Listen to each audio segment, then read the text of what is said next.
O transporte hidroviário é utilizado desde a antiguidade.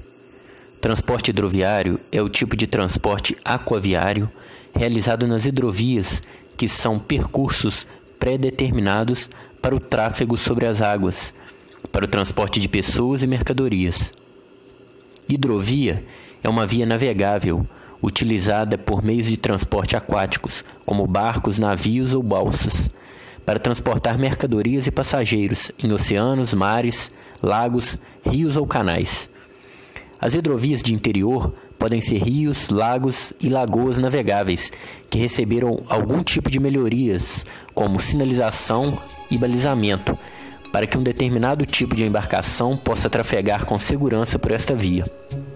É uma rota pré-determinada para o tráfego aquático e, para ser navegável, alguns fatores influenciam, como a largura da hidrovia, a composição do fundo, a profundidade para poder passar grandes navios, a sinalização, a dinâmica dos ventos, a presença ou não de pontes e outros obstáculos como cachoeiras e corredeiras, naufrágios e raios de curvaturas da rota de navegação.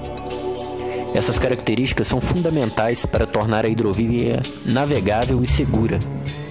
As hidrovias são muito úteis, principalmente no transporte de cargas de tonelagem a grandes distâncias.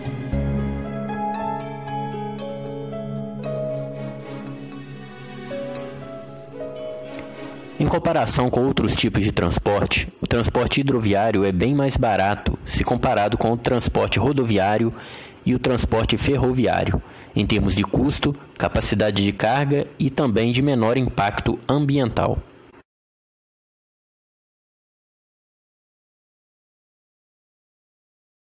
De transportes de baixo custo. O transporte hidroviário se enquadra nessa categoria, oferecendo custos financeiros e ambientais muito competitivos. Por exemplo, 1 litro de combustível permite transportar 1 tonelada por 25 quilômetros na via rodoviária, ou por 85 quilômetros na via ferroviária.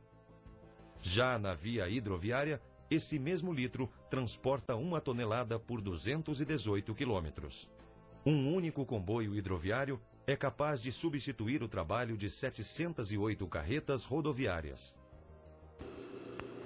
No Brasil, a participação dos modais na matriz de transporte brasileira são 60% em rodovias, 33% ferrovias e apenas 7% hidrovias.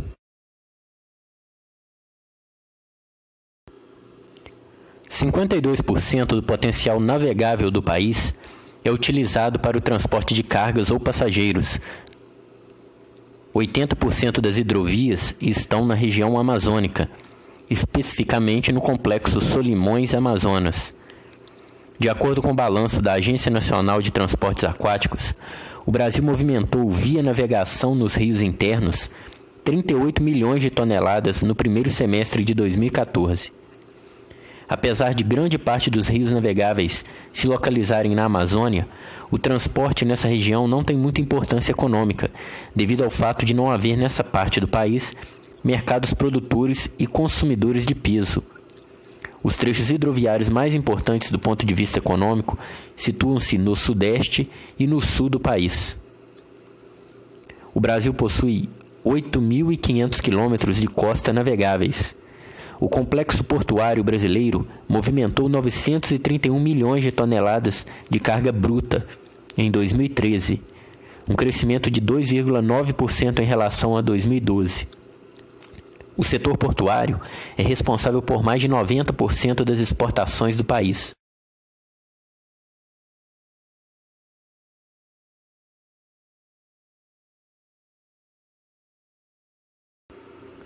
O Brasil possui uma rede hidroviária economicamente navegada de aproximadamente 22.037 quilômetros. Segundo o levantamento das vias economicamente navegadas, realizado pela Agência Nacional de Transportes Aquáticos, as principais hidrovias do país são Amazônica, Tocantins-Araguaia, Paraná-Tietê, Paraguai, São Francisco e Sul.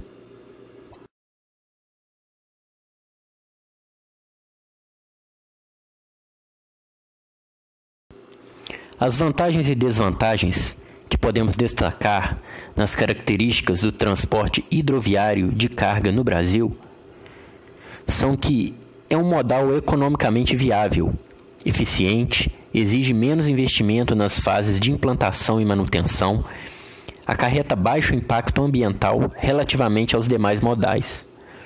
Apesar do grande potencial da malha hidroviária brasileira, a ausência de um nível adequado de investimento no setor tem resultado prejuízos para a viabilidade econômica das vias navegáveis, concorrendo para o desbalanceamento da matriz de transportes e para o agravamento das deficiências da intermodalidade com os demais modais.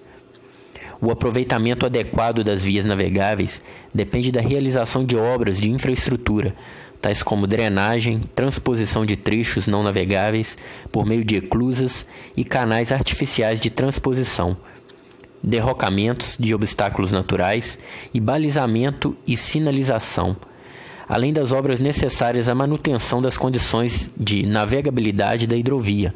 Destacam-se a necessidade de investimentos em portos e terminais fluviais intermodais.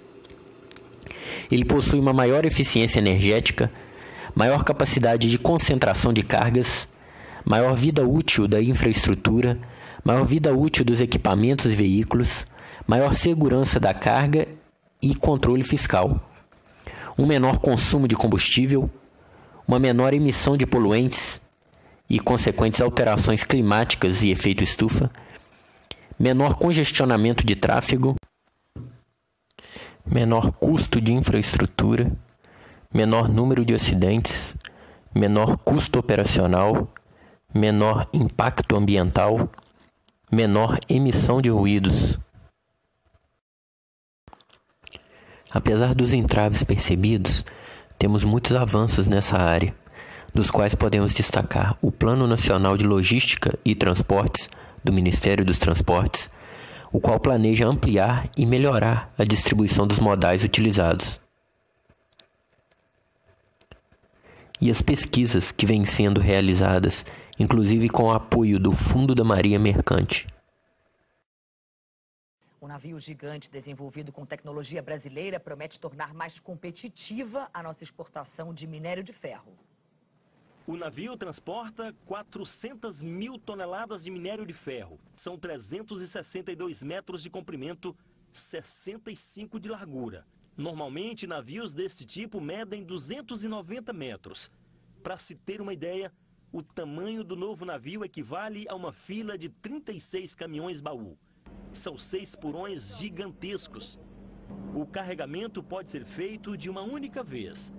Antes, havia risco do navio se partir ao meio se não houvesse equilíbrio nos porões. Este navio fica menos tempo no porto, graças a uma tecnologia criada por engenheiros brasileiros. O navio será mais ágil nos portos. Não existe nada similar no mundo a esses navios. Então foi uma criação genuinamente brasileira. A Vale já encomendou mais 18 navios como este, do mesmo tamanho, nos estaleiros da China e Coreia do Sul. A estratégia é tornar o minério de ferro brasileiro mais barato e competitivo no mercado asiático. A meta é exportar 522 milhões de toneladas até 2015, 5 vezes mais do que atualmente. Antes, é preciso vencer um desafio: a distância. Os australianos, maiores concorrentes, só precisam de 7 dias para atender aos chineses. Os novos cargueiros que saem do Brasil demoram 42 dias até a China. Em compensação, levam o dobro da carga dos navios em operação no país. Para sermos competitivos a longa distância, nós precisamos ter navios maiores.